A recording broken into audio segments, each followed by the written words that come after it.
اسلامی تاریخ کی سب سے عظیم فتوحات میں ایک فتح اندلس بھی ہے، جس کی قیادت ایک جوان با ایمان اور نڈر سے پاسالار طارق بن زیاد نے کی۔ اندلس کی فتح نہ صرف ایک فوجی کامیابی تھی، بلکہ اس نے یورپ کی تاریخ بدل دی۔ بعد میں صدیوں تک اندلس علم و فن، تہذیب اور عدل و انصاف کا مرکز رہا۔ طارق بن زیاد کا نام آج بھی جرأت، حکمت اور ایمان کی طاقت کی علامت کے طور پر زندہ ہے۔ طارق بن زیاد بربر نسل سے تعلق رکھتے تھے۔ ان کی اصل سرزمین شمالی افریقہ تھی۔ وہ غلامی سے نکل کر اسلام کے عظیم سپاہی بنے۔ یہ حقیقت بھی اسلام کی برابری کا ثبوت ہے کہ ایک غلام زادہ صرف اپنی صلاحیت، ایمان اور اخلاص کے بل پر پوری دنیا کی تقدیر بدل سکتا ہے۔ انہوں نے نوجوانی میں ہی عسکری فنون میں کمال حاصل کیا۔ گھڑ سواری، تیر اندازی اور تلوار بازی میں ماہر تھے، لیکن ان کی سب سے بڑی خصوصیت ان کی حکمت عملی تھی۔ وہ صرف بہادر ہی نہیں بلکہ ایک عظیم اسٹریٹجسٹ بھی تھے۔ اس وقت اسپین یعنی اندلس پر عیسائی بادشاہ راڈرک کی حکومت تھی۔ راڈرک اپنی رعایا پر ظلم کرتا، کمزوروں کا حق چھین لیتا اور عوام کو جبر کا شکار بناتا تھا۔ رعایا میں بے سکونی اور بغاوت کے آثار نمایاں تھے۔ اسی دوران ایک مقامی سردار نے مسلمانوں سے مدد مانگی۔ اس نے کہا، اگر اسلام انصاف اور عدل کا دین ہے تو ہمیں ان ظالم حکمرانوں سے بچائیے۔ یہ پیغام شمالی افریقہ کے ولی موسیٰ بن نصیر تک پہنچا۔ موسیٰ نے حالات کا جائزہ لیا اور پھر خلیفہ ولید بن عبد الملک کو خط لکھا۔ خلیفہ نے اجازت دی کہ ایک محدود لشکر اندلس کی طرف بھیجا جائے۔ موسیٰ بن نصیر نے اس مہم کی قیادت کے لیے اپنے بہترین سے پاسالار طارق بن زیاد کا انتخاب کیا۔ جب طارق اپنے 7,000 سپاہیوں کے ساتھ سمندر پار کرنے لگے تو یہ ایک کڑا امتحان تھا۔ مسلمان کبھی اتنی بڑی مہم کے لیے سمندر میں نہیں اترے تھے، مگر طارق بن زیاد نے اپنے ساتھیوں کو حوصلہ دیا اور کہا، اے مسلمان، اللہ کی مدد ہمارے ساتھ ہے۔ یہ راستہ مشکل ضرور ہے، مگر جب نیت اللہ کے لیے ہو تو سمندر بھی راستہ دے دیتا ہے۔ مسلمان لشکر کشتیوں پر سوار ہو کر سمندر عبور کر کے اندلس کے ساحل پر جا پہنچا۔ آج بھی وہاں پہاڑ کو جبل طارق کہا جاتا ہے۔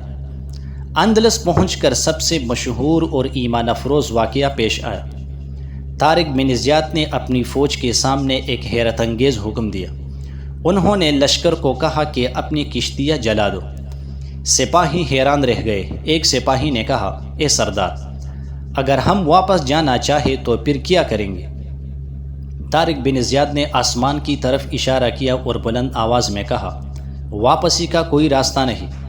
سمندر ہمارے پیچھے ہے اور دشمن ہمارے سامنے۔ اب ایک ہی راستہ ہے کہ یا تو ہم اسلام کا جھنڈا اندلس میں بلند کریں یا پھر اسی سرزمین پر شہید ہو جائے۔ یہ الفاظ بجلی کی مانند لشکر کے دلوں پر گرے۔ ہر سپاہی نے دل میں عزم کیا کہ اب پیچھے ہٹنے کا سوال ہی پیدا نہیں ہو سکتا۔ بادشاہ راڈرک کو جب خبر ملی کہ مسلمان اندلس میں داخل ہو گئے ہیں تو اس نے تقریباً 1,00,000 فوج کے ساتھ مسلمانوں پر حملہ کرنے کی تیاری کی۔ مسلمانوں کی تعداد محض 7,000 تھی، لیکن ایمان، تقوی اور قیادت سب مسلمانوں کے پاس تھی۔ طارق بن زیاد نے اپنے لشکر کو خطاب کرتے ہوئے کہا، اے مسلمانوں، دشمن تعداد میں زیادہ ہے، مگر یاد رکھو اللہ کی مدد ان کے ساتھ نہیں بلکہ ہمارے ساتھ ہے۔ دنیا کی یہ سلطنتیں عارضی ہے، اصل کامیابی آخرت کی ہے۔ اگر ہم اللہ کے لیے لڑیں گے تو ہمیں کوئی شکست نہیں دے سکتا۔ جنگ شروع ہوئی تو زمین لرز اٹھی۔ راڈرک اپنی فوج کے ساتھ غرور سے میدان میں آیا۔ اس نے کہا، تم صحرا کے لوگ ہو، بھوک اور پیاس کے مارے تم ہمارے سامنے کیا کر سکتے ہو؟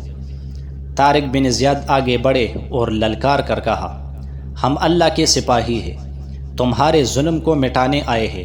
آج حق اور باطل کا فیصلہ ہوگا۔ پھر گمسان کی لڑائی ہوئی۔ مسلمانوں نے اپنی جانوں کی پرواہ کیے بغیر دشمن پر حملہ کیا۔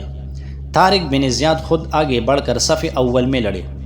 وہ ایک وار سے کئی سپاہیوں کو گرا دیتے۔ لڑائی کئی دن تک جاری رہی۔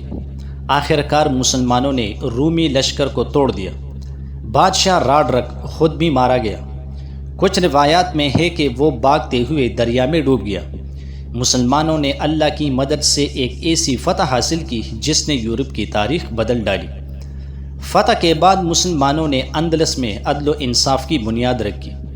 عیسائی اور یہودی رعایا کو مکمل آزادی دی گئی۔ کسی پر جبر نہیں کیا گیا۔ جو لوگ ظلم کے ستائے ہوئے تھے انہوں نے اسلام کو خوشی خوشی قبول کیا۔ اندلس آہستہ آہستہ علم و تہذیب کا مرکز بن گیا۔ وہیں سے علم کی روشنی یورپ کے اندھیروں کو دور کرنے لگی۔ بعد کے زمانے میں اندلس کی درسگاہوں نے ایسے سائنسدان، فلسفی اور علماء پیدا کیے جنہوں نے دنیا کو بدل دیا۔ فتح کے بعد جب طارق بن زیاد کی تعریف کی جانے لگی تو وہ ہمیشہ کہتے، یہ سب میری بہادری کا نہیں بلکہ اللہ کی مدد کا نتیجہ ہے۔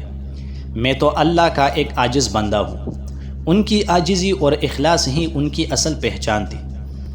حضرت طارق بن زیاد کی کہانی ہمیں یہ سبق سکھاتی ہے کہ ایمان سب سے بڑی طاقت ہے۔ مشکل حالات میں پیچھے ہٹنے کا کوئی راستہ نہیں ہوتا، آگے بڑھنا ہی اصل کامیابی ہے۔ قیادت اگر مخلص ہو تو قلیل تعداد بھی کثیر پر غالب آ سکتی ہے۔ اسلام عدل و انصاف کا دین ہے۔